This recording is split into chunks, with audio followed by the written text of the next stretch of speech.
Welcome to HSR Motorsport. Hello and welcome indeed to the HSR Motorsport GT3 Season 6 Championship. And today you join us for round 4.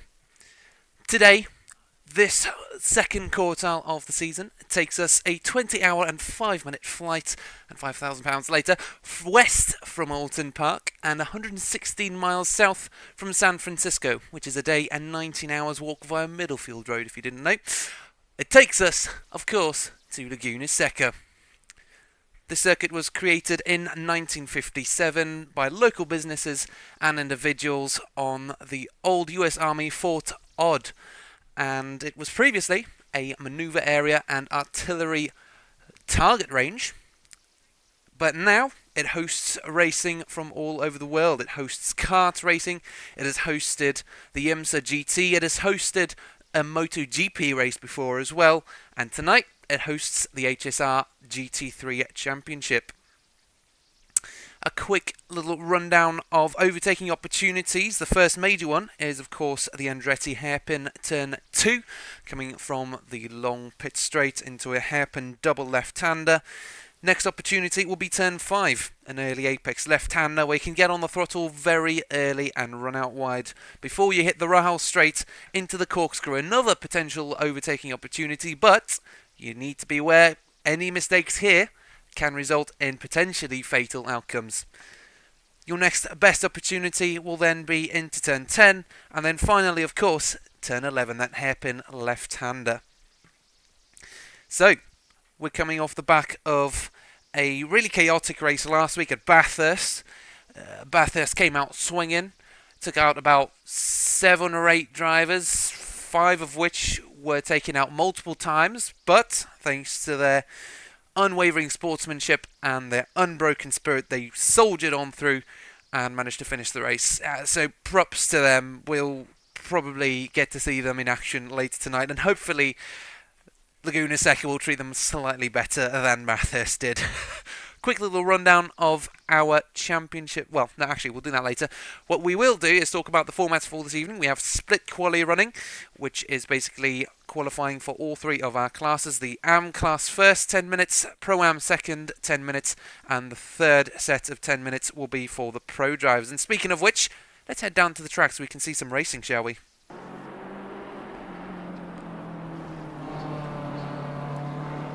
So, here we go. We do have our eyes set on Nicholas Munters to begin with, who's currently qualified P3 with a time of 1:25.2. Aaron Manship setting the provisional pole lap time for the AMs tonight. We do have 6 Pro-Ams out tonight as Munters goes round while we watch. Aaron Manship, of course, on provisional pole, now making his way around the circuit with a synchronised move, it seems, as Rucroft also comes off. So, let's have a quick rundown of the championship standings as everyone decides to pull into the pits now, since it is almost time for the Pro-Ams to come out. For the AMs, Johan Huben is leading the championship with 69 points, followed by Nicholas Munters in P2 with 53 points, but Aaron Manship is not far behind. He is on 52 points. It's a bigger gap to Nick Brum down in P3 with 45 points, and then Nico Ziludis brings up the rest of the top 5 with 27 points, and then of course the rest of the grid, but you can find those standings on the SimGrid page as well. And to do that, you will have to join our Discord as Huben decides, I ain't going American this time, I want to go Australian like last week. I missed my chance to act like a kangaroo, and yeah, got up on his hind legs and the front end kicked up. Anyways, on with Ziludis, who has taken P3 away from Nicholas Munters in the time that we last saw him, and is now around... I've cut my sentence short, is making his way around the circuits, apologies, to set a faster lap time, and he's done a fairly good Sector 1 time, so we'll see how this turns out towards the end. They do only have 2 minutes left in qualifying, apologies, before the Pro-Ams come out on circuit, so they'll be maximising every opportunity to use that track.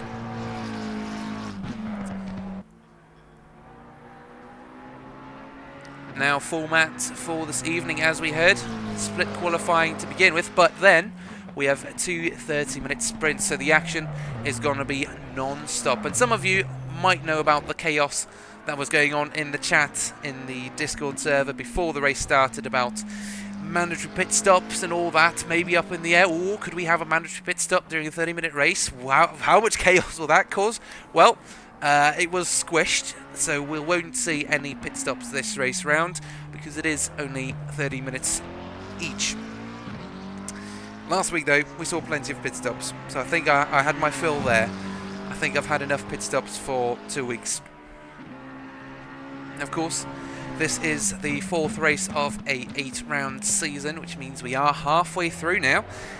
And yeah, standings are looking very interesting, up and down the whole championship, as Ziludis is unable to set a faster time, but he's got one last shot at this before qualifying ends. And we'll see our first AMs pull into the pits now. Rucroft decided to call it a day down in P6. He'll be starting from the back of the AM class. Now, of course, we might have some drivers join us during qualifying, but since it is split qualifying, they might not necessarily be able to set their laps. They're not allowed to. So we could potentially see some AMs, unfortunately, join right from the back of the grid. And we actually saw Manship do that last week. Unfortunately, Ziludis also deciding to hit the pits after that incident, similar to what we saw Huben do earlier. Can he avoid the same mistake? Can he work harder to get that pole position? He is only 3/10 off of provisional pole at this point with a 1:24.997, only 0.003 off the 1:25 dead. Can he make pole position? I don't know. Where is Manship at the moment? Manship is also making his way around the circuit. This will be his final attempt. Can he set an even faster lap time to defend from Johan Huben, who is no doubt chasing down that pole position across the line. It is unfortunately no improvement for the McLaren driver, but the Aston Martin will be focusing on making gains as much as he can throughout the following corners. Nicholas Mumtaz also trying to do the same in that BMW. Final time across the line. Where will Mumtaz come out? Can he take a P3 or a P2 position? Can he take pole? And whoa, there it is, P2 for Mumtaz at the moment. Johan Huben gets filtered down to P3. He'll be the next AM to come across the line. Number 99, followed by number 8. Brum in the background there, the black Ferrari. As they now make their way round turn 11, on the power, down the straight. And Johan Huben comes out at still P3. And Brum comes across the line as well. Unfortunately, unable to improve. And now the Pro-Ams decide to ascend the hill up into the corkscrew and set their first laps. Number 29 will be the first to come across the line. George Vasiliadis, who has been an absolute machine this season. Alton Park, he shone. Bathurst, he shone. Where can this driver not shine, I guess, is the question. Just tonight I was chatting with Josh Redhead, who seems to be the direct contender for the Pro-Am Championship lead. And he was saying Vasiliadis has got the consistency down as well as the pace, whereas Redhead maybe might not feel the same way. But, you know, we'll see whether tonight works. Redhead has said this is his most confident. He's most confident with this track throughout the entire season. This is the best track for him this season, so we can expect great things from Redhead for sure. The pressure's on, mate. I'll curse you before you can even get out of the pits. Commentators curse alive and well tonight. Also, Rever, thank you for the support, mate. Thank you for joining us. If this is your first time joining us, my name's Yanis Mayer, by the way. I will be leading you guys through tonight's session, through tonight's race weekend and the rest of the season. If you want to see what the previous races were like, we've got the live streams up on our YouTube channel and Twitch as well. Also, shout out to those of you who are on Twitch. I know we don't really get too many guys watching that, but at some stage we might start prioritising that. I don't know. We'll see how it goes. All I know is Vasiliadis is prioritising lap time as he comes around the final corner to set the inaugural lap time for the Pro-Am class. What can he do? Where will he set that bar? Will it be a 123? Yes, it will. Just within 124. It's a 123.9. Who will come across the line next? Number 666, and that is Van Onneker, only a 10th off that time. Who else can we expect? Pfeiffer also across the line, P3 for the class, but P6 overall. Yeah, I know, Rev. I know. It's just so that people in the chat know that I know you. I know you, Hosco. I know.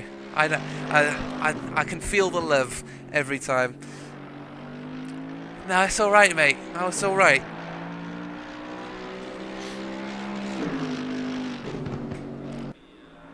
It was for the stream's sake, so that they can understand. Because if I said Hosco and all they see are these rev-up messages, they think I'm chatting to someone weird or chatting to someone in the air, or a co-commentator but his mic's muted.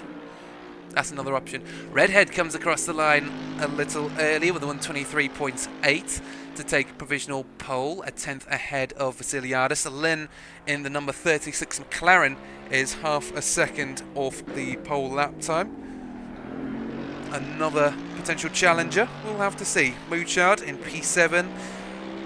De Kock in P10 in the 292 as Vasiliadis comes across the line to take pole position. Where will the 666 come out on his way up the hill? Can he improve? Can he improve by half a second? Yes, he can. He's up to a 23.7, just off Vasiliadis. Who will come across next? It is number 10, Pfeiffer, unable to improve. Where will Mouchard come now? P5 with a 124.4. Redhead now tops it with a 123.1 as the lap times just keep dropping, and Lynn up to P4 still, or 8 tenths off of Redhead, so that's 23.9, and they're about halfway through their qualifying session now.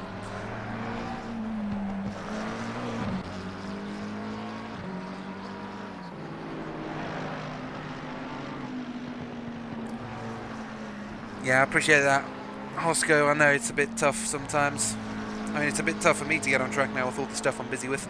But we'll see. I'm still on track every now and then, doing endurance races left, right, well, not left, right and centre, primarily just a single championship at this point, but hopefully once I get that done, I can prioritise more league races, potentially even more HSL races. Ooh, GT4, we are running some other championships, folks. We are running a GT4 championship as well as a Le Mans Ultimate run, and I think there's something in the works for iRacing, but I'm not sure. I don't own iRacing, so I wouldn't know. I'm an ACC guy. Right, where do the lap times fall now? Everyone's kind of hit their peak within the first 2 laps. Will we see some drivers pit for fresh tyres and a refuel?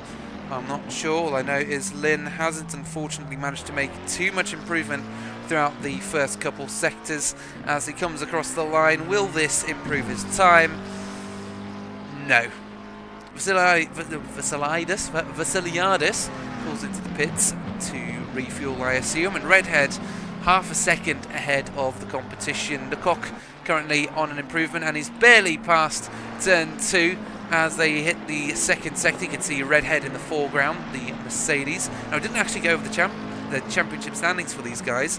Currently, George Vasiliadis leads with 55 points. Ethan Craddock is in P2 with 51 points, and the funny thing is he hasn't even competed in rounds 2 and 3. He's only competed in 1 round, the double header over in, it will come to me, the name will come to me, the name will come to me,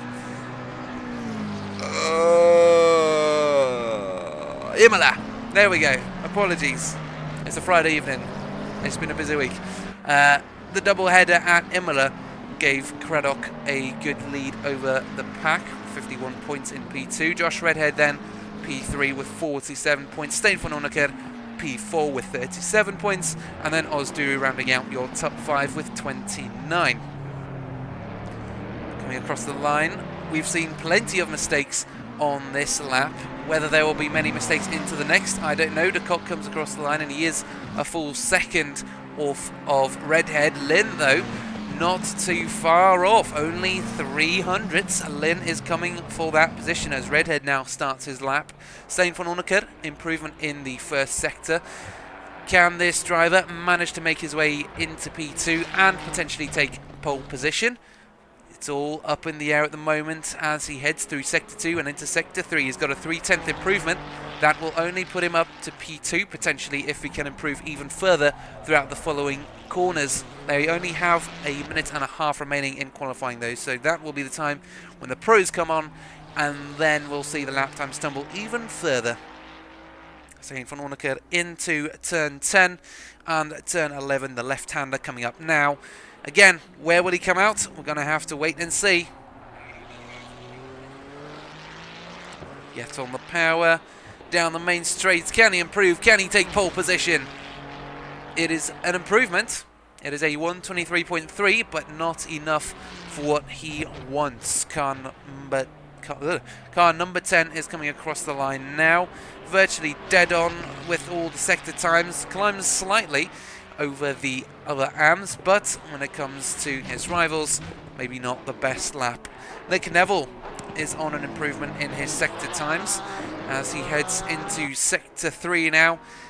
Will he manage to get up into the top 5? Will he manage to take one of the top 3 spots? Will he manage to take pole position? That is a whole 1.2 second gap to make up. If so, it will have to be a banger of a lap for the yellow Porsche.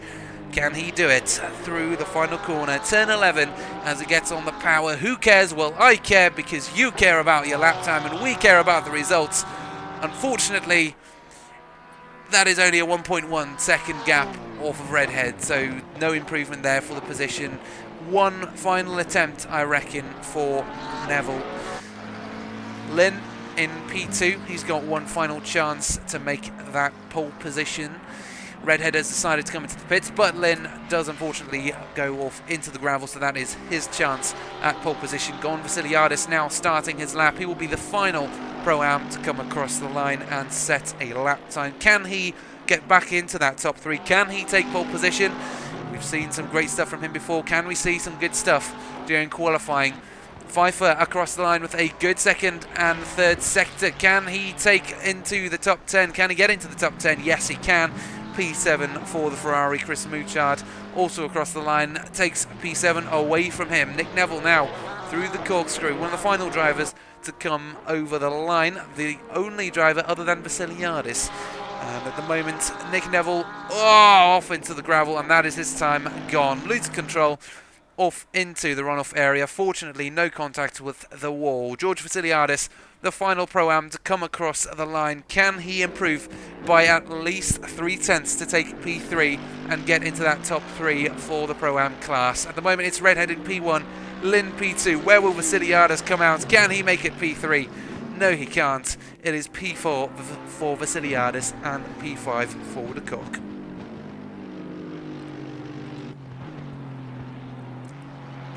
So our Pro-Am qualifying session over.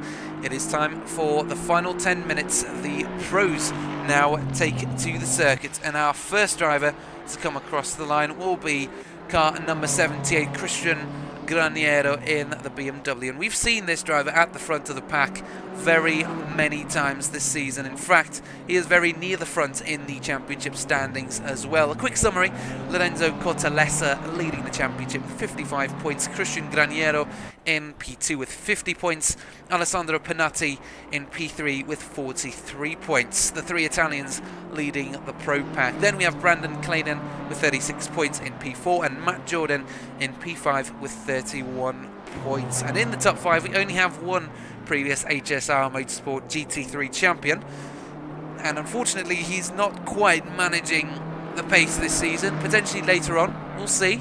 Maybe he's just been taking it easy. Maybe he's just not quite used to the car.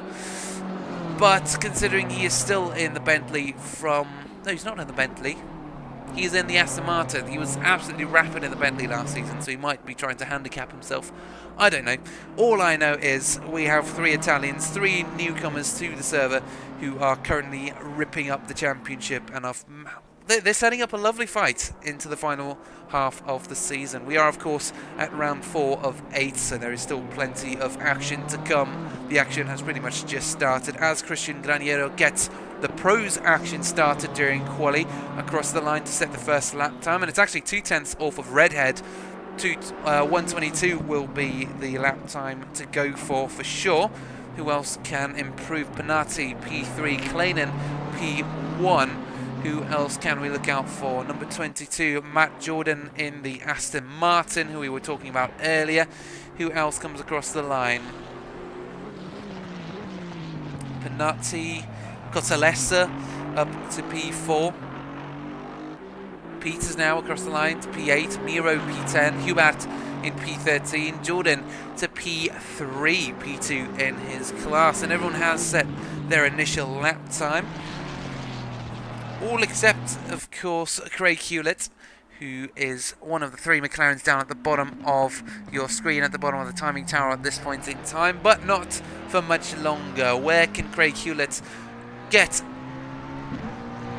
Will he make it into the top 10? No, he can't even. P12 for the number 4. Car number 78 will be the next to cross the line. Panatti still... No, sorry, Graniero on a good Sector 1 and Sector 2 lap time. Can he increase that lead over Peters, Miro and Hewlett even more? Can he make it up into the top 5? Can he make it into the top 3? In fact, he takes it all the way to the top 1. And he takes a provisional pole position with a 122.6. Matt Jordan on an improvement through the third sector. Cortellessa coming around the final corner now, also on an improvement through the first and second sector. Kleinen still in P2. Cortellessa, can he change that? Yes, he can. He takes P2. Kleinen demoted down to P3. Matt Jordan around the final corner, also good Sector 1 and Sector 2 time. Where will he come out? Can he make it into the top 5?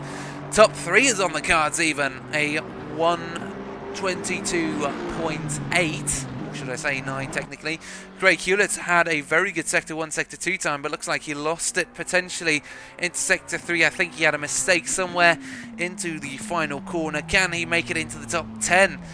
Nope, he decides to pull off and go into the pits and restart his attempt. Pinati now in the McLaren. Again, another Italian up in the top of the championship standings. P3 for him at the moment. He has scored 2 podiums, but that is all he could do. P3 at round 1 in Imola and P3 at Alton Park for round 2.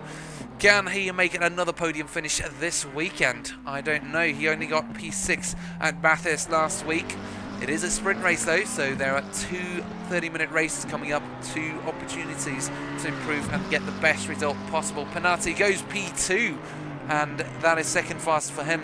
Miro round the final corner. He's had an absolute banger of a lap through Sector 1 and Sector 2. Can he climb the boards on Sector 3? Yes, he can. In fact, he takes provisional pole by 300ths from Christian Graniero, and the lap times just keep falling, and they don't stop coming, and they don't stop coming, and they don't stop coming. Alessandro Pinati again on an improvement through the first sector.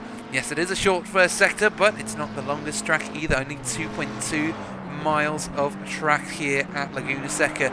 Joshua Hubert is another driver to keep an eye on.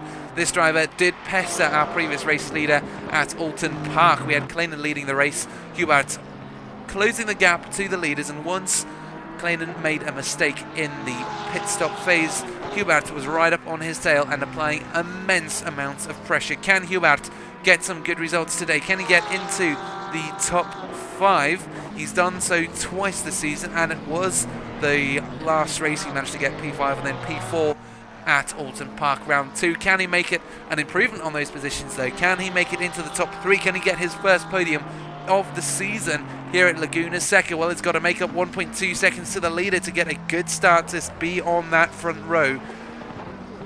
Through the final corner. It was a very good Sector 1, Sector 2 time. Can he get the power down consistently enough? Did he get it down consistently enough as he comes across the line? And that is good enough for a top 5 time. And he ties with Kleinen in terms of time actually, but Kleinen is looking to improve on that. He's already up a 10th as he heads through the first sector. Any drives to keep an eye on? Not really. Kleinen is one of those. To Miro on the pole position, has got that position, and yeah, Kleinen unfortunately into the pits. Where can Cortalesa go though?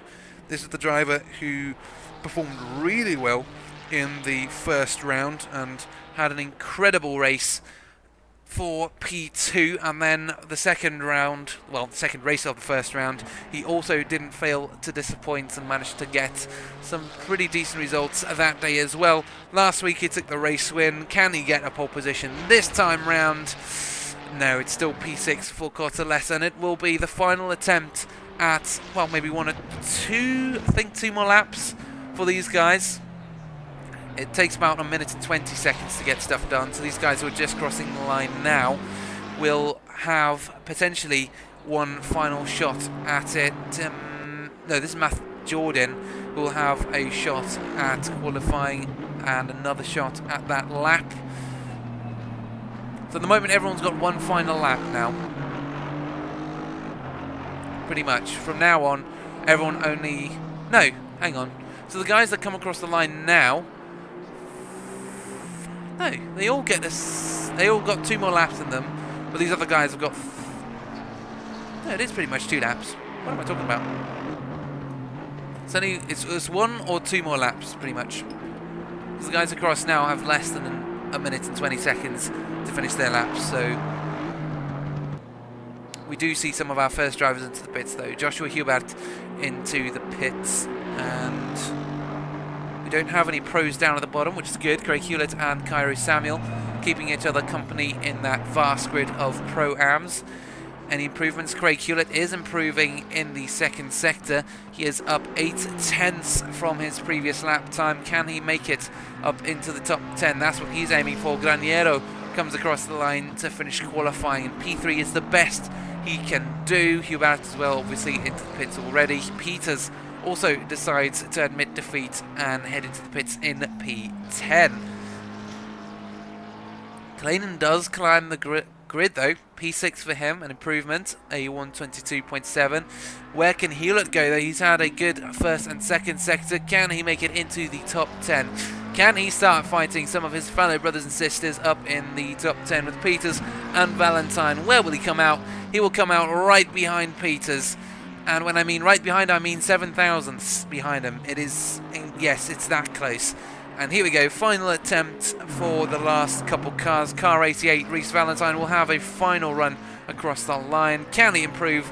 Can he take P7 away from Hubert? Can he take P6? No, he will stay exactly where he is. Car 163 will be the next across the line. Cottalessa, can he take a top 3 position? He has had a improvement throughout the first 2 sectors, but the question is, can he make it all the way through the final corner? Can he improve even more? Can he take pole position? It's all up in the air now as it comes across the line. Where we come out, it is an improvement, but not enough. Clayton follows him across the line for P6, and then we have 2 more drivers to come across the line. Car number 58, who is going to be, let me just find him, sorry, so it's Panati or Peters.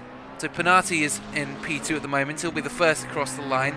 Can he take P1? Can he take provisional pole? It is a identical lap time between himself and Miro. Miro at the last second, I think, changed that and has taken pole position. So pole position is tied for. Miro holds on to that purely based on the fact that he crossed the line first. But that concludes our qualifying session. Please join us in just a few moments for our 2 30-minute sprints.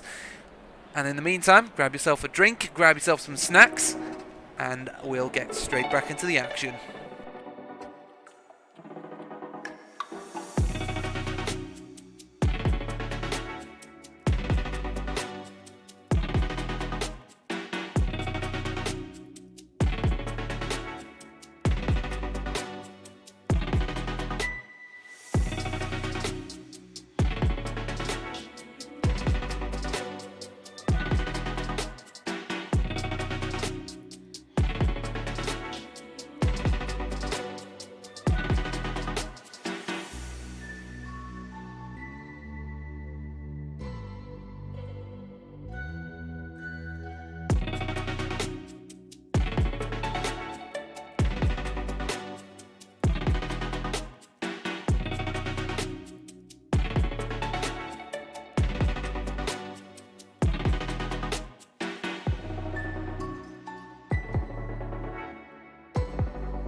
And yes, it is go time soon, folks. It is time to get the racing started, and it will be a short qualifying. Well, no, qualifying was it was a couple minutes ago. It will be a short formation lap, I mean.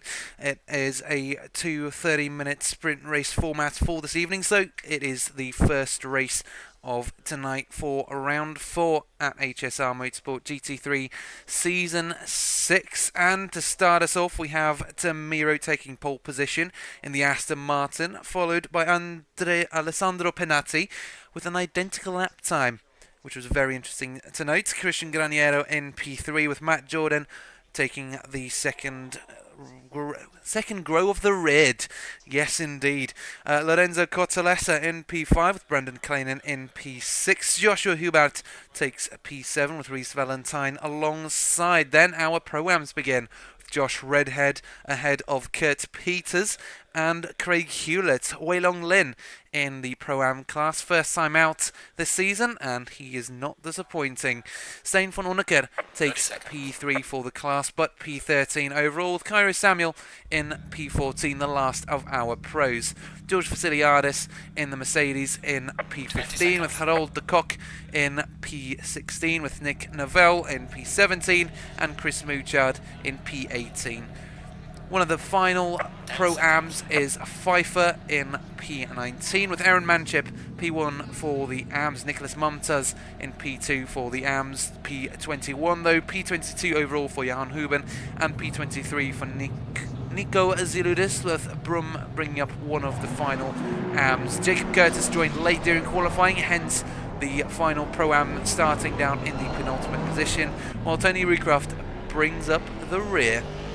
And I told you guys at the start of the season this driver would come up with a awesome livery as the season progresses, and he has.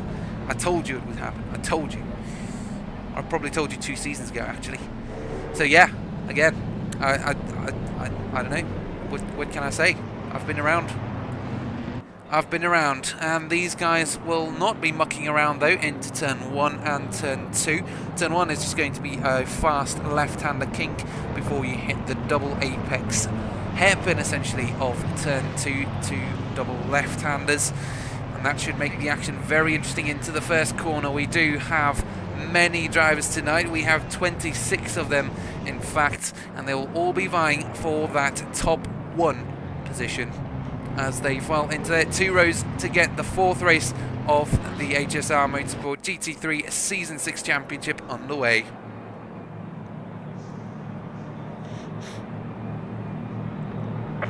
And it's go time. 26 cars go roaring down to the first corner for 30 minutes of racing, and the McLaren has had a decent start but can't quite get past the Aston Martin. The BMW down the inside as well. Can he take P2? Yes, he can. Christian Graniero making early moves. Cottalessa looking for a similar scenario on the inside of that same corner, but forced now to go around the outside for turn 3. Can he hold on? No. Matt Jordan decides to take advantage, and Cottalessa is out onto the gravel as Hubert now gets that inside line for turn 4, and Cottalessa is just dropping down the grid. Here comes Kleinen, here comes Van Onneker. He tries to defend into the next corner. Is he too slow? No, he isn't. He does just file back in, but no major chaos, I believe, from the drivers behind, but you know, I haven't seen it, so there might be some stuff going on. Lynn is trying to make his way past the cock into the left-hander up Rahal straight, and Lynn's had a good start. Can he get ahead of Hewlett as they head into the next corner? He's past Van Onneker into the corkscrew, side by side. Everyone clean? No, it isn't. There's Mouchard and one of the other drivers, I think that was Vasiliadis, taken out at the corkscrew. And what else can you expect from the first lap? Oh my goodness, it's just such a shame it had to happen between those two.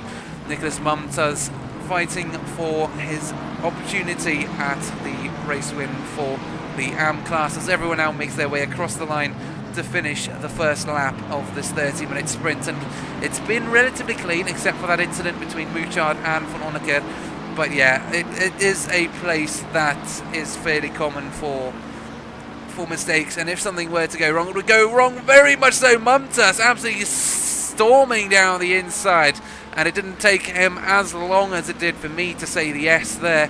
And as you can see there, Pfeiffer wasn't necessarily the happiest man about it. He did almost get taken out in all fairness, but he's almost about to be overtaken by Huben as well. Another AM driver threatening to get past this Pro-Am as he just gets filtered down the grid further and further away from the positions that he actually wants to be fighting for. Lecoq fighting for P3 potentially as they head up the Rahal straight now through turn 6, that left-hander. Can he make up the gap to Lynn? Well, I mean, Lynn got past him earlier, so probably not. We'll have to wait and see how the race develops. Kleinen right up behind Hubert in P5. Could this be a fight for the top 5 positions? Well, again, we'll have to wait and see. There is an opportunity into the final corner if he can get a lunge down the inside, but he's not quite close enough. Could we see a move into turn 2? I think he's close enough. If his exit's good enough, well, he won't even need it because Hubert has gone wide, and that allows Cottalessa the opportunity to go down the inside. And Cottalessa, who has dropped so far down the grid in the opening lap of the race, has now managed to make up the position into P6. So he's starting to work his way back up. Well, I mean, he just got presented an opportunity and took it with both hands, which is only fair enough. De Kock down in P17. Something's happened there. De Kock had an incident somewhere. Car number 292 had an incident somewhere, potentially. No, I'm not seeing anything. So I don't know, maybe just a rubbish lap in general, maybe not even a crash or anything. I don't know. All I know is Mumtaz in the background is getting assaulted by Pfeiffer again, and yeah, there it is.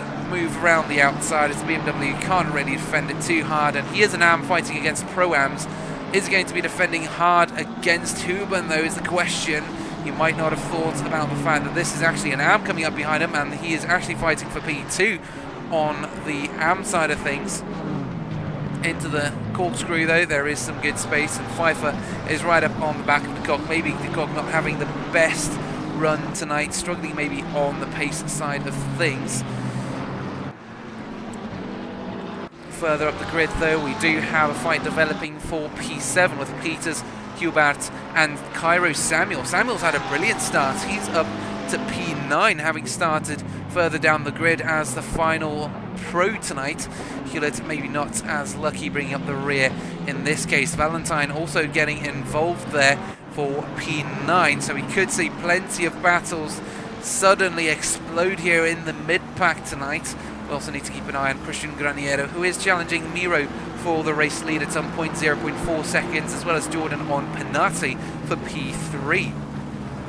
0.3 seconds between those guys, but between Samuel and Valentine it is only 0.4 seconds. And further down the grid, the gaps are starting to grow, obviously, as the session progresses, and we'll see that. But Hubert has had another rough exit, and Cairo Samuel takes the opportunity with both hands. So does Valentine up the inside as they head up Rahal Straight. Can he manage to hold on to that into the corkscrew? Hubert backs out slightly, but he's got better brakes, and woo, Redhead got close to the back.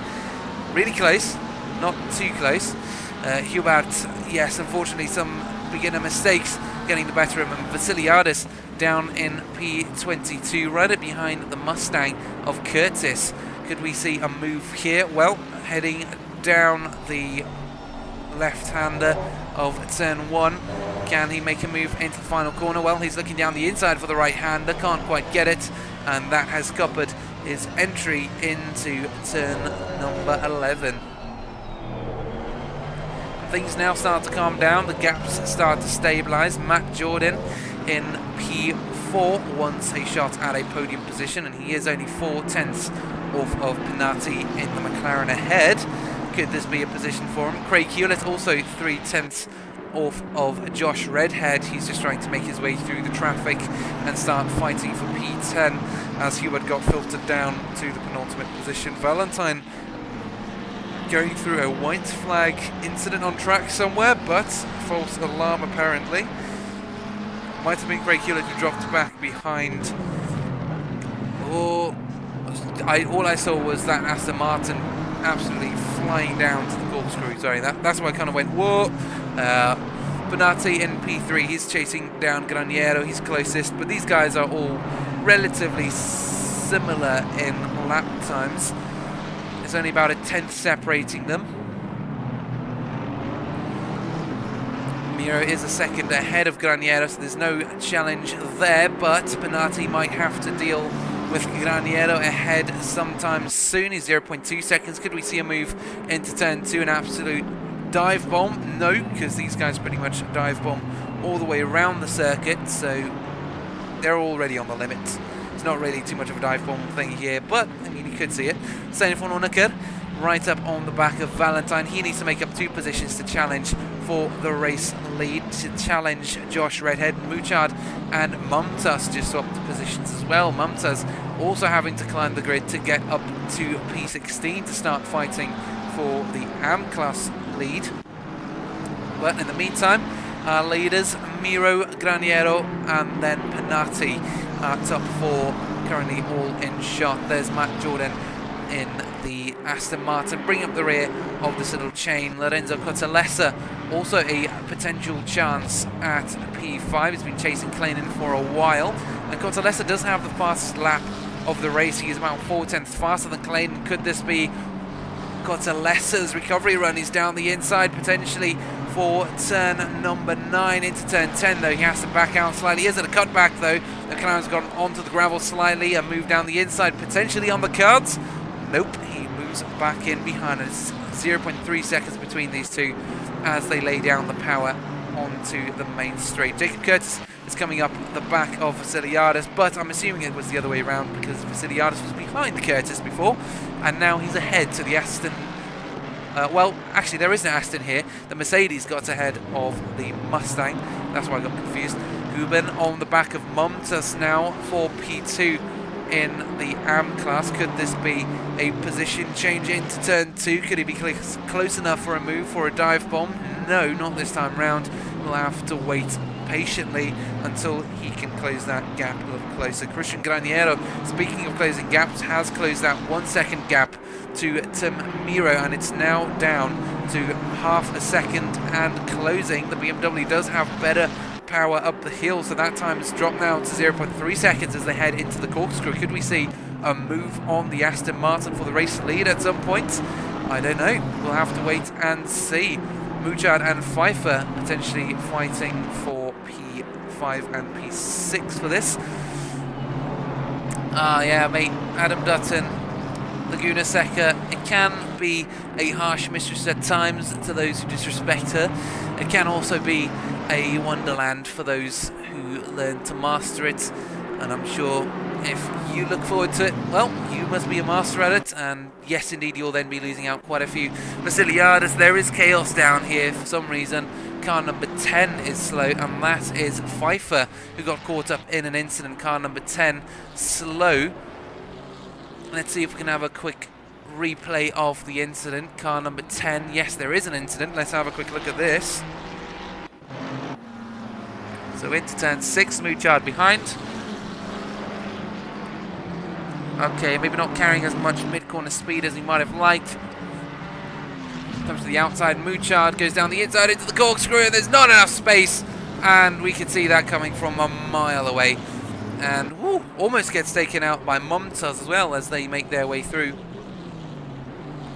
Unfortunate occurrence of events for Pfeiffer, who brings up the rear in the Pro-Am class then, but drivers who are not pulling up the rear is Jordan and Graniero, although Jordan is bringing up the rear in the top 4, but not quite as far down. We've seen a couple incidents tonight, not too bad, but all of them have been related to the corkscrew, which has been a very harsh tool of the mistress tonight indeed.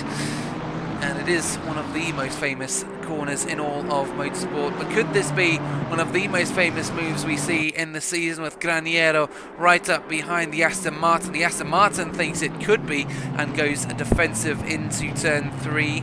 Will this scupper his exit out onto the next corner, the right-hander? Well, he's gone out onto the gravel a little bit, and both of these guys have managed to build a gap, a 1.1 second gap to Penati behind.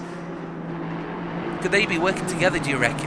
I'm not sure. Oh, Graniero into the gravel, does well to keep the car in a straight line, but Penati will be closing that gap now, and that 1.1 second lead he had over the McLaren has dropped to half a second now, and he himself has been demoted down half a second. Chris Mouchard receives a 10-second time penalty, and I believe that will probably be for that corkscrew incident.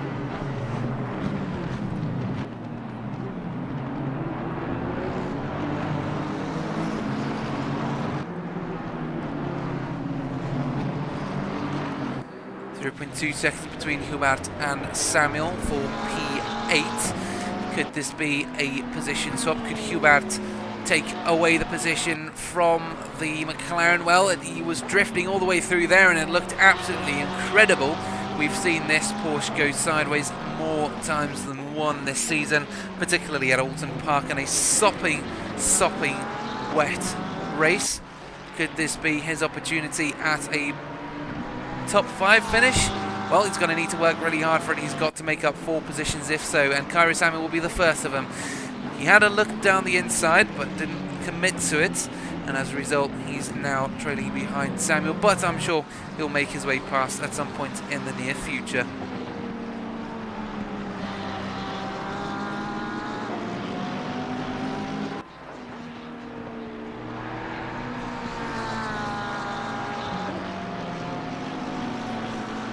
Still chasing him. It is 0.4 seconds between these two as they head up the hill now, up to the bridge, and then turn 6, and then eventually turn number 8 and 8A, as they call it. They don't actually say turn 7 and 8 and 9. They say turn 7, 8, and then 8A, because they think this right and left-hander are both the same corner. As Cairo Samuel gets all out of shape, and he just about keeps Hubert behind, but Hubert got that inside line now into turn 9, and he takes advantage of the situation. A little tap from the Porsche behind as he tried to brake and tried to avoid the McLaren. And yeah, as you can see, Samuel very relieved he didn't get absolutely smashed up by that Porsche. Woo! So P8 in the bag then for the Porsche driver. Number 1, well, it's a long way to the number 1 position. Craig Hewlett also thinking the same thing. He's stuck behind Josh Redhead now in the Pro-Am category, down in P10. Can he make his way up into the top 10? Well, we're asking a lot of questions. Can he answer one of them? Can he answer the rhetorical question I just asked? Can he answer the rhetorical question that I just asked about the rhetorical question? As you can see, it's all a snowball effect. Well, he's had a decent exit, and Redhead stays to the outside. Is this an opportunity into the left-hander? He decides to not take it. Tim Miro, though, dropping down the grid. What's happened to Tim Miro? Miro was leading this race. Now he's dropped to P4, and Cotalesa looked at taking another position away from the Aston Martin, but something has happened to the number 268. Before we look at that, though, Cotalesa is looking very racy behind him. Could he make this another position loss? Could this be P4 on the cards for the Ferrari? Well, he is fast. He's about 2/10 faster in terms of fastest lap. Is there a move on the cards again into turn 2? Ferrari's got a little better top speed than the Aston Martin. He is 0.3 seconds off of the back of that red car. Into turn 2, though, they're still pretty much neck and neck. I think we might be safe to look at a replay in just a few moments.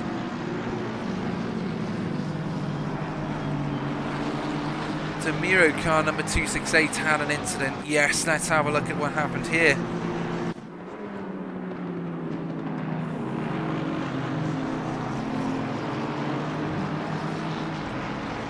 So up the hill into turn 6. And just on that sausage curb, goes wide, through goes Graniero, through goes Panatti, through goes Jordan, and then he barely managed to keep Cotalesa behind. One driver who might not be able to stay behind Cotalesa, though, is Kalenen, who is currently just behind and looking to make a position himself.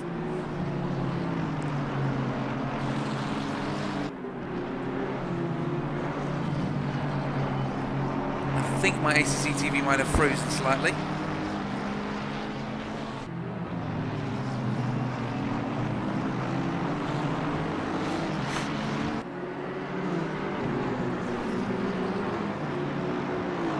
Can't be, though.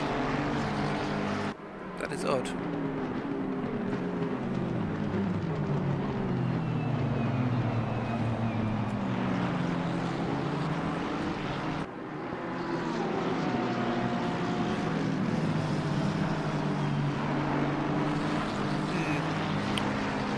One second, ladies and gents. I'm just trying to get my ACCT working. There we go. That is how it's done.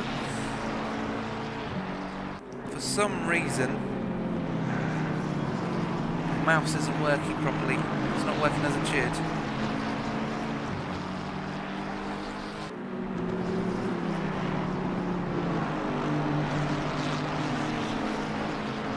Very odd. Apologies, we are experiencing technical difficulties. Craig Hewlett again right up on the back of Josh Redhead.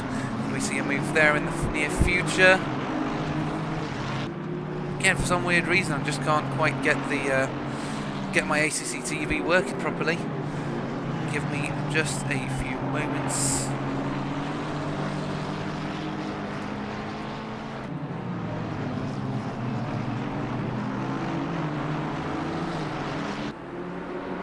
That is very odd.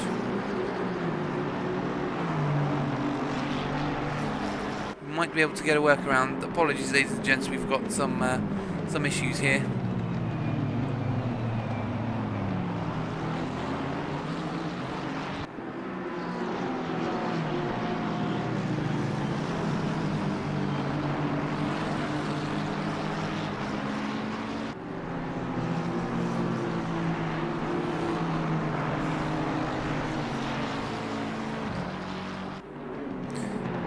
There we go.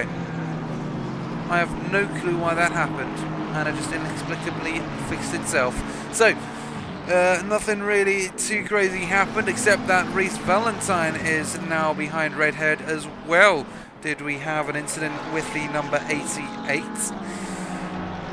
We had an incident with the number 4, Craig Hewlett, who dropped behind Valentine, or Valentine managed to make up that position.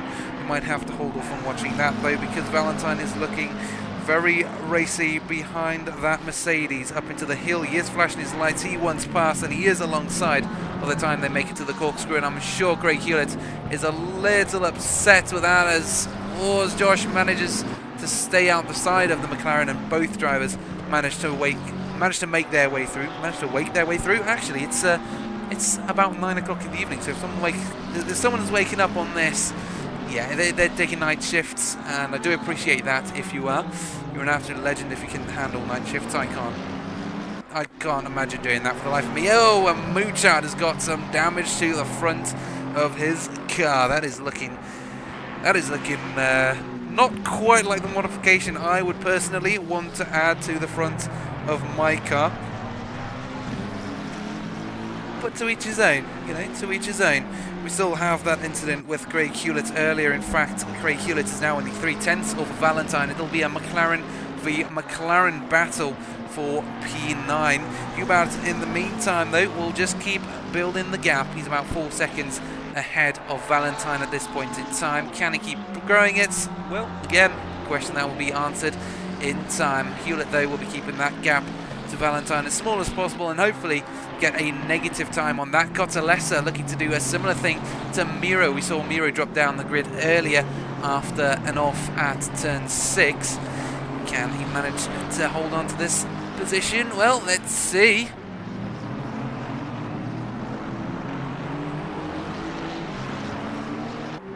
Out onto the main straight, it is still Cotalesa behind. This is something I feel that would take another incident to resolve. So it would have to take a crash or something for this to go wrong, for a driver here to fold, or a big mistake, and Mira has made a smaller mistake. So does Cotalesa onto the gravel.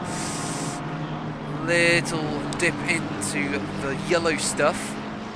Yeah, you thought I might take green stuff. No, because there is no grass here to speak of, unless it's yellow actually. So anyways, yellow stuff, it just means off track really. But when I say yellow stuff, I usually mean gravel. Craig Hewlett, he's seen something before. I'm not sure whether it was gravel. Well, now he does.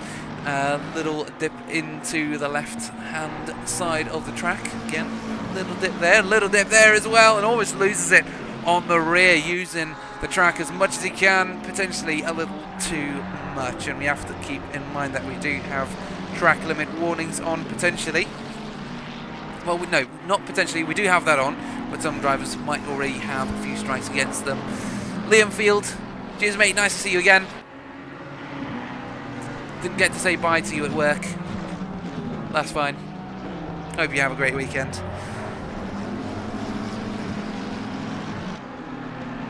And my mouse disappeared again into the... Oh yeah, this sucks. Sometimes my mouse is just doing weird stuff tonight. I can't find my my ACC TV. Oh, why is it doing this again?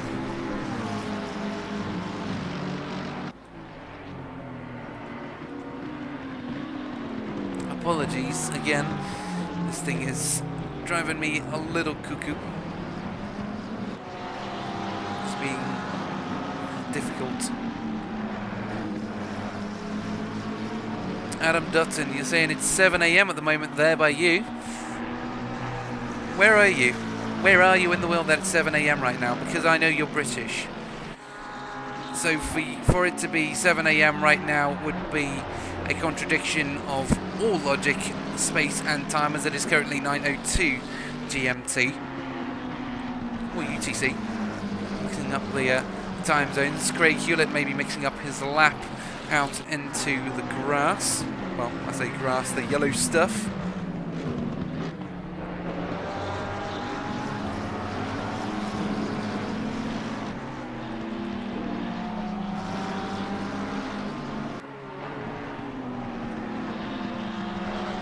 Why is my mouse not working? It is doing weird stuff. Can't even change settings to modify it. Apologies. This thing is being weird. I'll try and get stuff. Yeah, fair enough, Liam. You too, mate. There we go. Hopefully this might fix it. It might mean we're a bit slower on.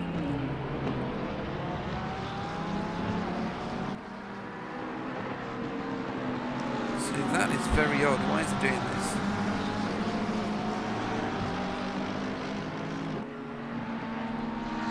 Apologies, I might need to change some settings with the game. Un momento.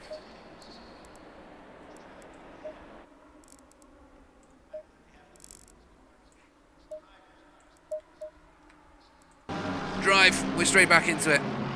Yes, that has helped. Excellent.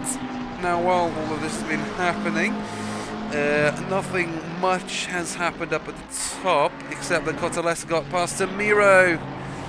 Oh, that sucks. Did Miro have an incident? Did Cotolessa have an off?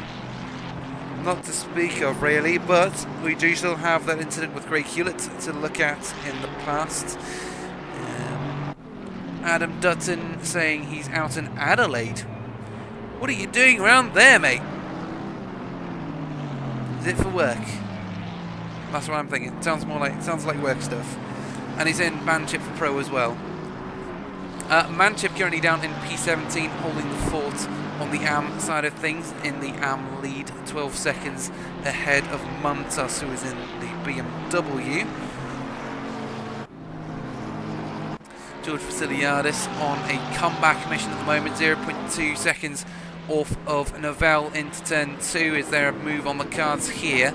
Not quite. He chooses to hold back for now. Could we see a move later on? Again, so many questions, Yanis. Why do you keep asking these questions? I like questions. You might have figured that out by now, whether they be rhetorical or not. And all my friends can say the same thing about me. Unless I'm talking about something that I'm very passionate about. Anyways, enough about the questions. Let's have a look at Craig Hewlett's incident earlier. Unless we want to have a look at what happens into the corkscrew, because I suspect something could be happening here. Up the hill, the Mercedes has got some straight line speed on it. It's got some good stability through the corkscrew. It's maybe not through here yet. Oh, and there is a wide move from Novell, and there it is.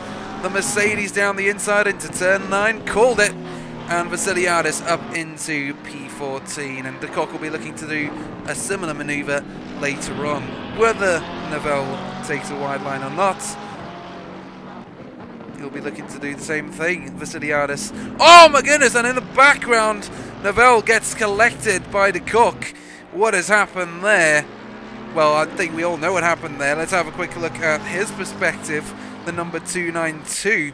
Let's see what it looked like from his bonnet. So he sees these two guys fighting in the foreground. Vasiliadis going defensive.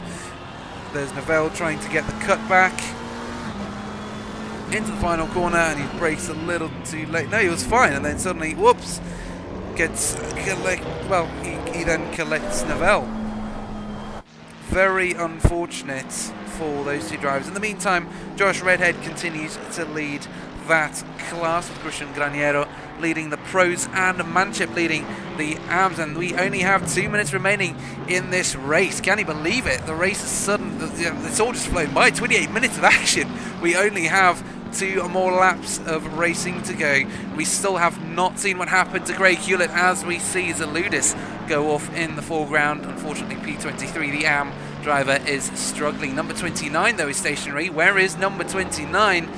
Is number 29 George Vasiliadis? Yes, it is. He's had an incident. It looks like his bonnet has also decided to separate himself from the front bumper.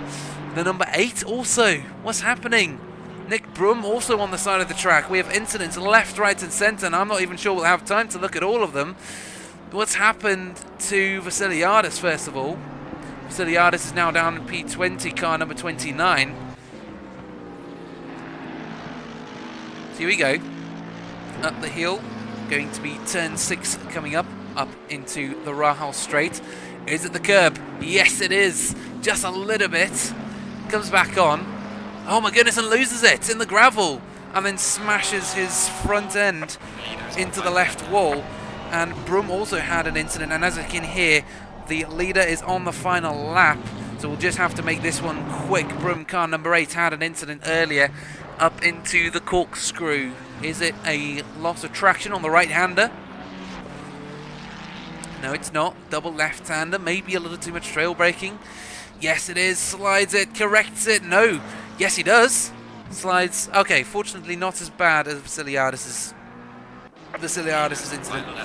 But, yes, here we go. The final lap has been announced, and Graniero is currently leading the pack. The BMW driver always seems to pick up the lead from the drivers who just for some reason make some big mistakes. Cotoletta managed to get up into P4 after dropping down the grid to around P7 on the first lap. He's had an incredible comeback. Can he make it onto the podium? Is it possible? Again, we're gonna have to wait and see his final lap. Desperation can do many things, and Valentine is a desperate man as well. P8 on the line for the purple McLaren. Can he make a move into turn 5? He's going for it. There we go, down the inside. Can he get alongside? The Porsche's brakes keep it ahead though as they head up the hill, and now into turn 6. His exit will not be as good as he might hope. So at the moment then, Christian Graniero coming around the final corner now. Turn 11, and he's had a solid race all the way through. It's been pretty boring for him. He's picked up the race lead halfway through. It is yet another race win for Christian Graniero, taking his 3rd race win of the season here at Laguna Seca for round 4, as Pinati and Jordan round out the podium positions for the pros. Josh Redhead will be the first of the Pro-Ams across the line. He has got a very good lead over the 666 of Van Onneker, 4 seconds behind. And Redhead will be taking a 2nd race win this season. Another one adds to the tally, and his claims from earlier have indeed come through. And Redhead takes his 2nd race win of the season with Van Onneker behind, and Lynn taking his 1st podium of the season down in P13. Manship in the meantime for the AM class has just been staying consistent, and well, that's kept him in the race lead, but Mouchard is not too far behind. Both of them have got cooling slits to the front of their cars, and I suspect Manship, yes, he did have an incident earlier. Is this a last, or could this be a last corner maneuver? Could this be a drag race to the line? We don't know. How do the exits compare? Manship still in P1 with Mumtas not too far behind. Well, Manship takes P1 for the AM class. He wins round 4, race 1, and decides to send it into the barriers in celebration. So that is the end of the first 30 minutes of action. We still have another race to come. It is 2 30-minute sprints, so do stay tuned. Go grab a refill. Go grab a new snack if you've managed to eat it yet. To be honest, we've had so much action I haven't even had time to take a sip of water. We'll do that real quick and be right back for the 2nd race.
Hello and welcome back to the second race of round 4 for the HSR Motorsport GT3 Season 6 Championship at Laguna Seca, and it took $1.5 million to create this circuit, and therefore for the local residents it took about $1.5 million therefore to come and watch racing, the first Pebble Beach road race being held here. Well, the first race for the circuit, the 8th for the meet, and in technicalities, the first race of the season, first race of the circuit was on 9 November 1957, but you guys don't have to pay anything to build a racetrack or to watch a virtual racetrack. You guys can literally just sit on YouTube and watch it with us if you've stayed with us for so far. Thank you so much for coming. Mike North, thank you for popping in, sir. We've definitely seen some good action tonight, but hasn't actually been too crazy compared to what round 1 was. We had plenty of stuff happening there as well. But a quick rundown of the grid. Tamiro in P1, Alessandro Pinatti alongside. Then there's going to be a speed run, boys. Graniero P3, Jordan P4, Cotalessa P5 with Hubert alongside. Reese Valentine in P7. Redhead P8 with Kurt Peters in P9. Craig Hewlett P10. Lynn P11, Stein van Honecker in P12 with Cairo Samuel in P13, George Vasiliadis in P14, Harold de Kock in P15, Nick Novell P16 with Chris Mouchard alongside in P17, John Philip Pfeiffer in P18, Aaron Manship in P19, Nicholas Mumtas in the AM class for P20 with Jan Huben in P21, Nico Zeludis P22, Nick Brum in P23, Jacob Curtis in P24, and then finally Tony Rucroft in P25. So we have lost the driver somewhere, hence why I got a little bit confused with all the drivers being in these odd positions. So there'll be only 25 cars roaring down to turn 1 this time round, and we can see Manship going for a premature start potentially. Nope, he's just warming up his tyres. That is the one thing I did notice tonight. We do not have a full formation lap. We are starting with a short formation lap. Usually these guys have a whole lap to warm up their tyres and get the things up to temperature. Now though, they only have half a track, not even, I think even maybe a third.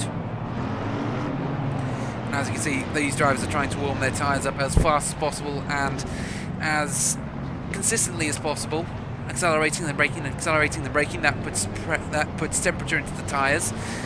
But only temporarily. It's really the temperature from the brakes that get to the centre, and that's why they keep accelerating and then braking. But our drivers now form into their 2 columns to start the second race of round 4 here at Laguna Seca.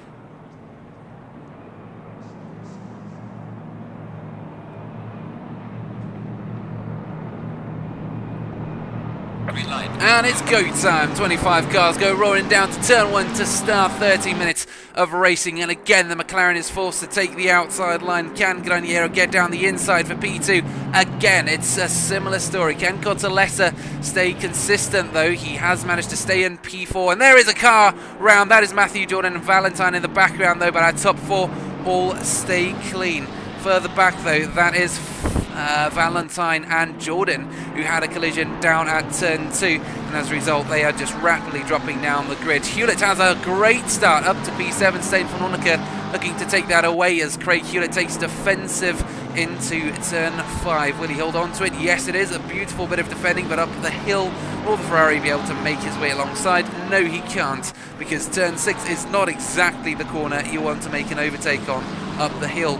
Further back though, Peters wants to make up ground to Hewlett. Now he's got to go through 2 cars. He's got to go through Cairo Samuel and Van Honecker to get there into the corkscrew for the first time. Can we keep it clean, boys? Yes, we can, as it's just a flood of red, white and black. Manship has had a decent start ahead of Vasiliadis and Mouchard for the Pro-Ams, and it's all stayed fairly clean. I'm surprised. Tamiro still in the race lead with Christian Graniero in P2 and Alessandro Pinatti in P3 as they cross the line for the first time in the second race for this evening. And Cotalessa, of course, still staying in P4. At least he hasn't fallen off the ball. But one driver that has fallen off the ball is Matt Jordan. He did have that collision earlier on with Valentine. I'm not sure whether it was just he came across, wasn't expecting him there, maybe squeezing him a little too much on defensive, maybe lost the rear end. We won't know for sure until we have a look at the replay, but we can't take our eyes off because he is right up on the back of Peters. And this is a battle of champions. These two have both won a GT3 championship with us, so it is very definitely a champions battle. Matthew Jordan took last season, and it does a late move into turn 5. He does make it stick though, and there we go. Peters dips a wheel into the gravel, and I think that's his opportunity at a comeback into the next corner. Gone. Nick Novell, the cause of a yellow flag down at turn 6. I assume that's just for a spin, but again, you can't make assumptions. So much can happen. Again, stuff that could happen. Redhead off at the corkscrew, and yeah, though I was looking for damage, I can't see anything, so that's fortunate. Same for Norniker in P1, as there we go, Vasiliadis now comes past, and Redhead has indeed fallen far. The question is how far. The timing boards only show so much. One thing the boards are showing at the moment as well is Cortalesa going down the inside of Penati, and he's miles ahead by the time they get to the apex. A beautiful overtake by the blue Ferrari on a blue McLaren.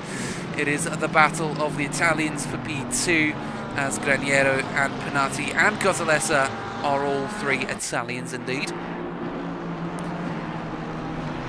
Another driver to keep an eye on is Cairo Samuel, who was under threat from Jordan just a few moments ago, but now is putting Von Orneker under pressure. He wants to get that Pro-Am behind him so he can start working on Craig Hewlett, who himself has had an absolutely amazing start. Craig Hewlett started much further down the grid. Yeah, so Craig Hewlett started in P10 and he's up to P6. Cairo Samuel P13 up to P8 at the moment. You can do the maths because my brain is currently racing with these guys at Laguna Seca, so I can't quite do the math at the moment. I'm having to talk while I do this as well. Mouchard got past Redhead. We didn't see this. Mouchard is now right up behind Vasiliadis. It's a three-way battle for P4 in the Pro-Am class. I thought it was going to be the Pro-Am lead, but that is all the way up in P7 with Von Orneker, and P2 is Linda Cook. P3 for the class up in P13, the number 292. Doing a great job tonight. Oh, but one driver who didn't do great on his exit is Mouchard, and Redhead decides to take advantage. Pulls to the inside, and can he get past into turn 2? Well, he won't even need it because he's ahead by the time they even hit the braking zone. Hanging around the outside, an opportunity for Mouchard, maybe? No.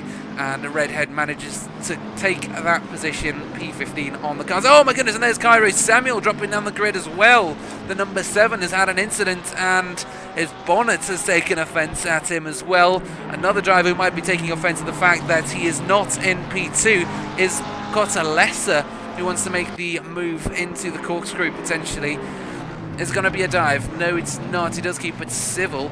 But Cortalesa now P3. Right up behind the Aston Martin, and he's going around the outside now for turn 9. He'll have a good run into turn 10. Will he get the inside line for that? No. Miro decides to go defensive. Some good racing here for P2. Can he make a move into the final corner? It's a left-hander hairpin, decides to choose the outside line, and Graniero at this point, he's just driving his thing, and there we go. Miro goes wide, and Cortalesa takes P2. The unrelenting pressure from that blue Ferrari eventually overcame Miro's resistance in the final sector.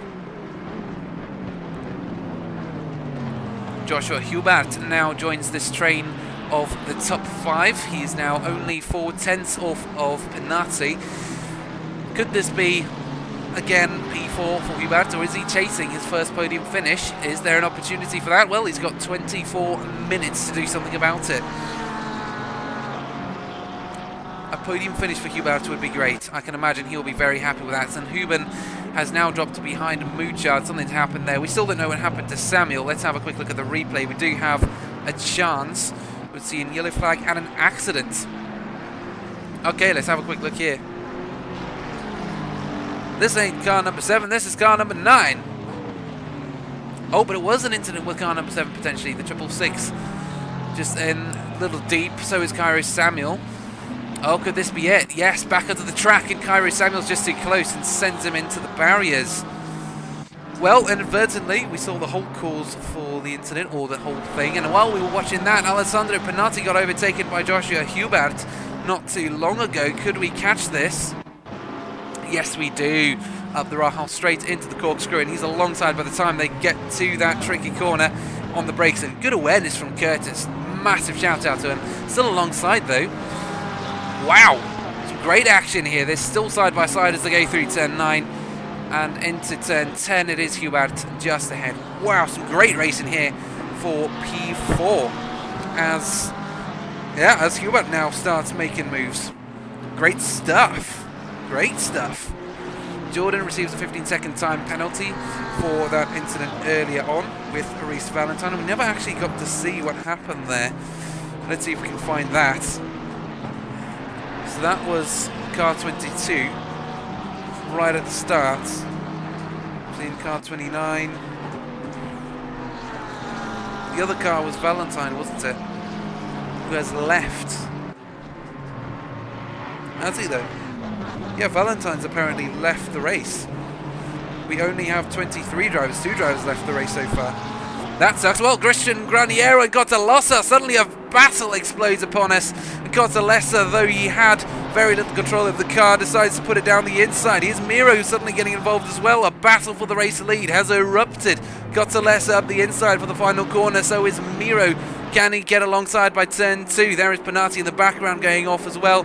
Miro still with his nose there. No, the BMW has got speed. Will he brake late into turn 2? He's going to be forced to go the long way around into this double left-hander. And it's suddenly just upon us. Miro now takes the inside and takes P2 away from Graniero. And in just a sector, unfortunately, Graniero has gone from the race lead down to P1. And wow, that has been an awesome minute of action. Let's see where it all started. Down into the corkscrew, everything's still fine. A little wide, that's all it took, that's all it took. And there we go. Suddenly we had Cotalessa now around the outside of turn 9, giving him some good space. Whoa, barely keeping the car on the circuit there. On the inside for turn 10. Obviously bad exit for him. Graniero takes the outside line for the next corner. And then that obviously exposes himself to Miro, who also decides to take a chance at a position. Still on the inside there, little far back to make a move.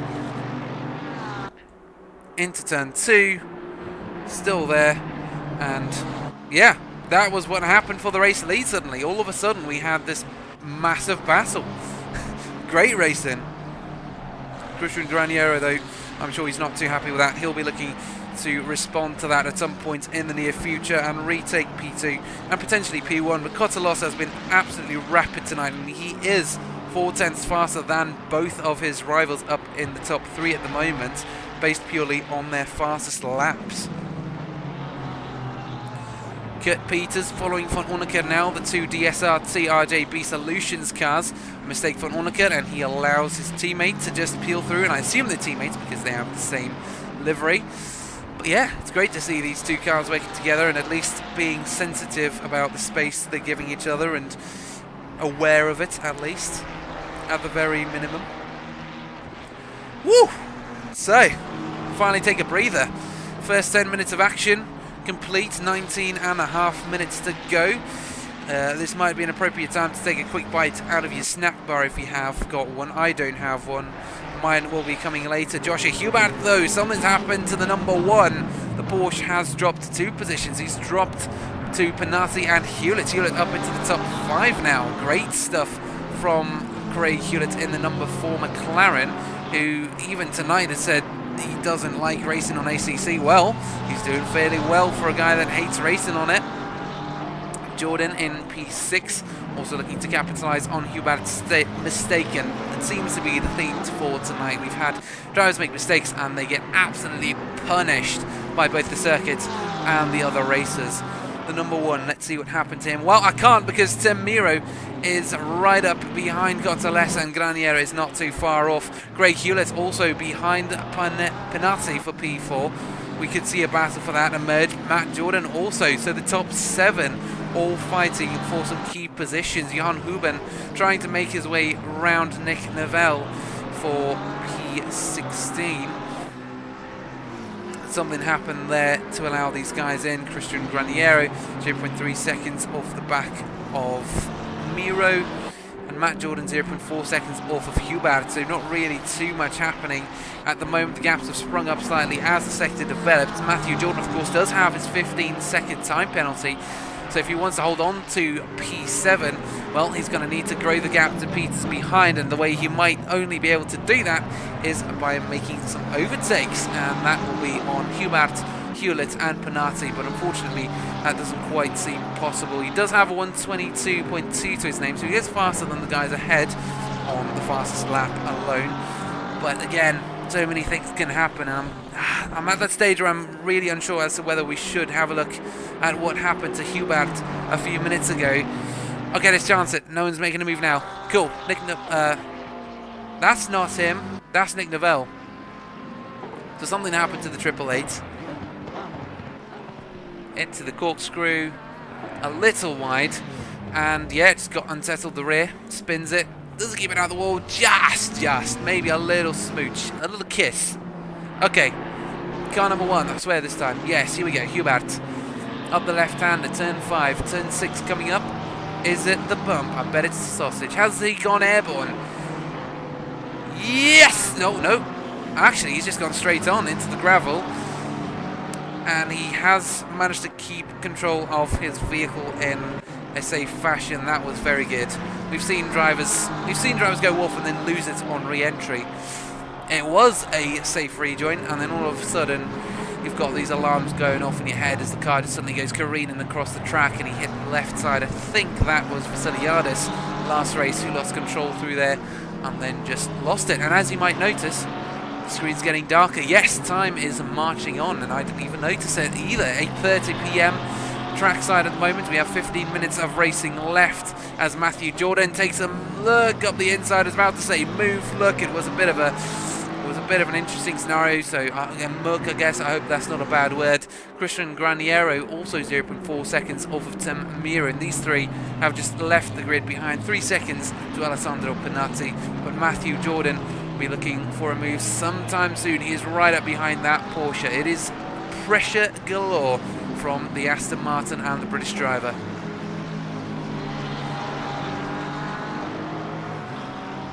In terms of the rest of the grid, what's happened to the rest of the grid? We've just been so caught up in these battles for the race lead for the pros. Von Uneker leads in the Pro-Ams, while Manchip leads the Ams. Ooh, again, a look from Matt Jordan on Hubert. Woo! Again, things are heating up for Hubert. He's under pressure. He's going to make a mistake sometime soon. Is it going to be a mistake into the corkscrew? Matt Jordan's not quite close enough to force a mistake yet, but other parts of the circuit he might be. Still all fairly good. Cozzalossa made a mistake. No, Cozzalossa's still fine. Christian Graniero got past Miro. No, what's happened? Things going all over the place. Cozzalossa lost position to Miro. Something happened there. Car 268 and 163, something happened there? Yes, no, best session lap. Okay, we'll have to go back a while to see what happened here. Was it 30 seconds ago? No, it was before then even. So Graniero behind Cozzalessa. I guess we'll never know what happened. Oh my goodness, so Tim Miro takes the race lead. Cozzalessa P2. And Christian Graniero, the final podium position. Wow, some stuff happening tonight. Some stuff happening. Craig Hewlett in P5, once again right up behind Panazzi, with Jordan also breathing down Hubert's neck, only one position further behind. We did have an accident with car number 78, who is Christian Graniero. So it was actually Graniero who caused an incident. So let's see what happened here then. Christian Graniero in the BMW had something happen. It was an accident apparently. So here we go, on to Miro. Turn 7, no, nothing here, but he has had a good run. He's got the extra power up the hill. The BMWs are well known for their straight line speed. Goes for a move on ground. Oh my goodness, and he takes out the race leader. Oh my goodness, that's what happened. And that's why Graniero then held back to allow Corsa back. Oh my goodness.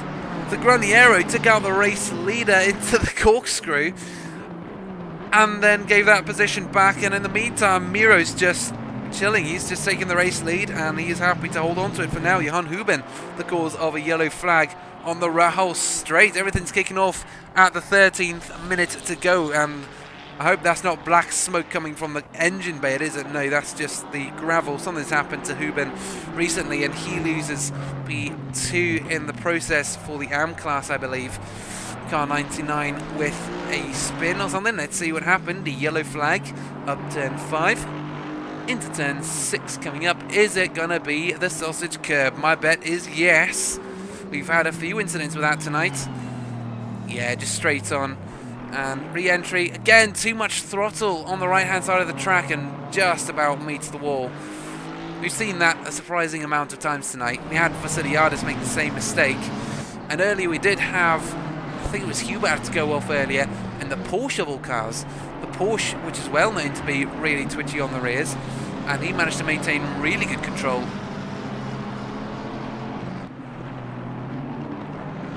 And yeah, it is getting dark now. You can see the headlights are coming on. It's 8:42 in the game, not IRL. It's 9:35 GMT.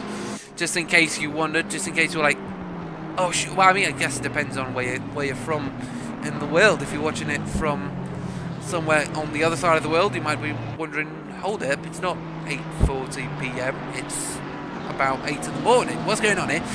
Or if you're in the UK, you're wondering why did time go back about an hour. Time is fun, and you find that out very much when you're trying to host and trying to get practice sessions sorted between teammates for endurance races. And they are multinational and live in different parts of the world.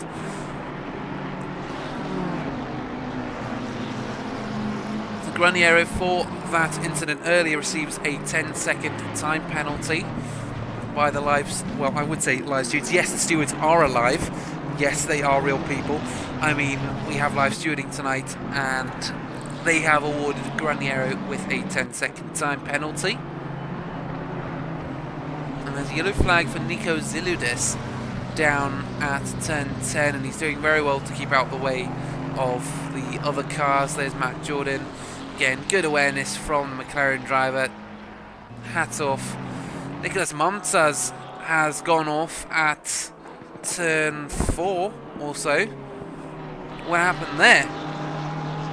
I'm not sure, but all I know is Christian Graniero is looking to make a position on Corsa and try build that gap. He's got 10 seconds against him, and really the only place he'll emerge after that is maybe about P9, P10, which isn't too great for him. The Graniero has gone from potentially taking another podium finish to, yeah, potentially even losing out on a top 10 finish. Some inter-class battling further down though. Pfeiffer and Huben potentially fighting for this position sometime soon if Huben can keep it consistent. Pfeiffer does seem to have a little bit of damage to his car. So does the Aston Martin, but the Ferrari relies more on the aero, and there we go, a little move down the inside. No, it was just a look, just a little peek to put Pfeiffer on his toes. A quick little rundown of our race leaders then. Tim Miro leads in the Aston Martin for the Pro class. Then down in P8 we have Van Honecker in the Ferrari for the Pro-Ams, and Aaron Manchip on a roll tonight in the McLaren running P1, and he is miles ahead of Mamtas behind. Oh my goodness, and there's contact between Vasiliadis and Ling in the background. Ling into the barriers, and Vasiliadis continues onwards. Let's have another look at this from the Mercedes' perspective. It's on the bonnet, into the corkscrew. It's right up behind this McLaren now. Under acceleration, decides to go for the move on the inside. Oh my goodness, and Lynn just turns in and finds, actually there's a Mercedes there. And yes, unfortunately gets taken out. Ay, ay, ay, and now Lynn is right up behind the cock. Again, 2 DSRT cars. I swear they're taking over the server. They're taking over the server, boys. We need to be careful of this lot. Anyways, yes, not a great scenario for Lynn. He was kind of just racing and then, oh shoot, Mercedes down the inside. Came across and, yeah, I think if it was anyone's fault, it would be Lynn. He didn't quite... He was on the outside, so he needs to warrant racing space on the inside if the car's alongside, and he was alongside by a very decent margin. Yes, it was granted, you know, I mean, not really though. He was... The Mercedes was very far alongside by the time it happened, so yeah, I'd say that if I had to go on anyone, it would be Lynn, but at the same time, you know, he got justice served pretty quickly, if it was him. So, you know, he's already served his penalty, so to speak.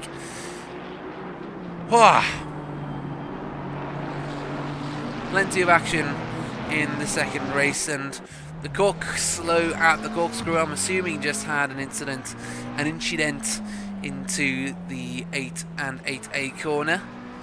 And a fun fact about that is actually it's about a 5.5-story drop between the left-hander and then the right-hander of corkscrew, and it's a 10-story drop between the start of turn 8 and then turn 9. So that is very steep. Yes, it does look steep in the game. It looks even steeper IRL. They run hill climbs just using that section of the road. They go from the start line down a little hit, down the pit straight, and then up corkscrew. And the moment they reach the top, that's the finish line. So yeah, it is steep. Apparently about an 18% gradient change, or an 18% elevation change at its peak. Oh, and it's wide for Manchip. Can he keep control of the car? Yes, he can, and he does keep space for Vasiliadis, who takes it. Vasiliadis, I don't know, I've come up with about 500 different ways to say all the consonants, or is it vowels? Again, grammar has never been my thing. All I know is Manchip isn't quite happy with his manoeuvre from earlier and wants to get past at some point. And this is the closest battle on track, albeit a interclass battle. I mean, for Manchip, it's an extra driver behind him as a buffer to Montas. But for Vasiliadis, obviously, he wants to catch P1. He wants to take the race lead. He's only got 5.5 minutes to do so, so he wants to get there snappy. And having a slow McLaren in front of you is not going to fix that issue. And everything seems calm. Everything is calmer now. It's less intense.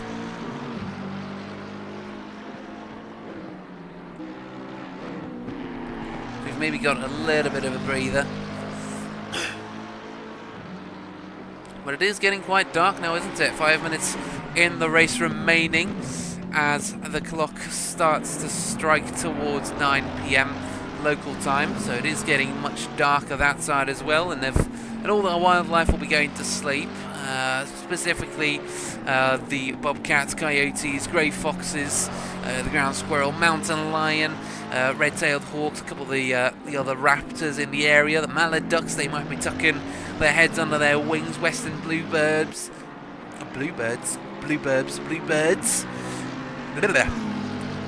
Speaking at 9 PM on a Friday evening after a busy week, it can be fun.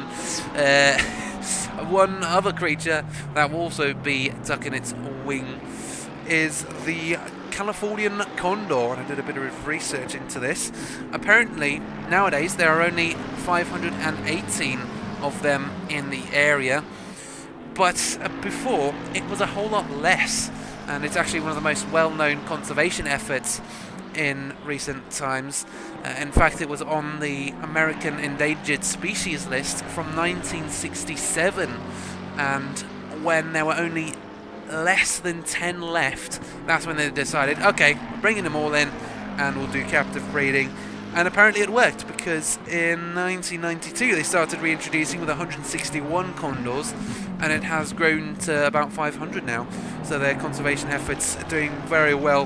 However, Manchip's conservation of his lead is slowly slipping away. It is not quite going as well for Manchip as it did for those guys back in the 1980s who did so well to preserve this awesome species. And it is a massive bird. It's got a 10-foot wingspan apparently. Yeah, that's taller than me. And as I say that, I realise many of you might not realise this, but I am 6'7". So having a condor with a bigger wingspan than I am long is really weird to me. So that's massive. Oh my goodness, a massive thing's happening here. Roocroft, a back marker getting in the way of Hubert on the way through. And I think that was a great save by Hubert just a few seconds ago. Let's have a quick look at that replay just to see what happened here.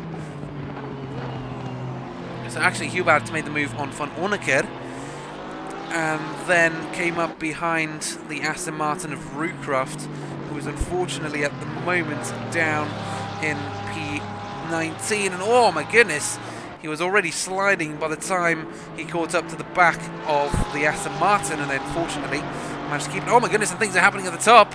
Oh my goodness, what's happening here to Miro dropping down the order, Cotalessa dropping, and Graniero takes the race lead. What's happened here? Miro, a massive incident here with 2 minutes to go in the race. This is not what you want to see if you are a DSRT driver. Oh my goodness, massive incident here. Accident for number 268. So he's leading the race here. Cotalessa in P2 into the right-hander of 1010. He lost it here, isn't it? Not Pfeiffer, not Pfeiffer, not Pfeiffer. Please not Pfeiffer. Oh, no, it was Cotalessa! Cotalessa spun Miro and everyone then files past. And somehow, somewhere, Christian Graniero got past Cotalessa, and I suspect that is thanks to the bad exit from Cotalessa. And Cotalessa's race is just going from bad to worse as he's off into the gravel and allows Matt Jordan pass as well. Cotalessa now dropping to P5. I think he might be waiting to give the position back to the previous race leader, but the race leader has all but left the chat, pretty much P6 for him, and he is 3 seconds ahead, and I think that is Cotalessa waiting to give back the position to Miro. Good on you, lad. Good on you. So order is restored. Unfortunately loses out a position to Peters in the process as well, but it is great to see the sportsmanship on display from the Italian. Cotalessa, hats off to you, sir. So in all this, Christian Graniero now assumes the race lead. However, he has got that 10-second time penalty running against him, so he will likely drop down even further behind Cotalessa and Hubert. So at the moment, Penati just needs to stay within that 10-second gap to take the race win at this point. Craig Hewlett in P3 at the moment. He could be taking P2. Can you believe it? Hewlett starting from P10, and the driver who has unwillingly, well, no, not unwillingly, the guy that has joined us tonight after a season that has gone very wrong last season. Yeah, he's just been, to be fair, Craig Hewlett, I think, has the title of the most unlucky person in all of HSR Motorsport GT3 Championship history. So it's good to see him on the podium, potentially tonight, if he can stay there, if his luck holds up. Graniero, he's only 3 seconds ahead of Penati as they come across the line. It will be Penati who will take the race win here. Van Onneker will take the race win for the Pro-Ams. Well, Manchip again, unstoppable drive for the AMs down in P11, holds on to the race lead there. But here we go, Penati around the final corner. Hewlett only tenths behind, and Penati wins the second race of round 4 for the GT3 Season 6 Championship. And Hewlett also picks up a podium finish there. Post-race penalties will be applied, do not worry. Wow. And Cotalessa, yeah, he's off. Van Onneker wins for the Pro-Ams as well. Again, unstoppable drive from the Ferrari driver. And yeah, hold on, I'm struggling to find Manchip. There we go. The number 999 in the McLaren has had a brilliant race tonight. He stops on the line in defiance of the rest of the grid and shows he's the boss tonight, and Manship wins for the AM class. What a race tonight. Wow, we've seen plenty of action, we've seen plenty of things go wrong, we've seen plenty of things go right for all kinds of drivers tonight. Wow, that was incredible. Now, if you want to see some more races, we do obviously have the rest of the season yet to come. Round 5 next week will be hosted at Zolder, and it will be an endurance race, very different from tonight. So join us then, 7 PM GM. Well, sorry, no, practice starts at 7 PM. I will be starting streaming from 8 PM GMT. That's when quali starts. So join us next week, 8 PM GMT, for the 5th round of the season, and hopefully we'll see you all there. Good night.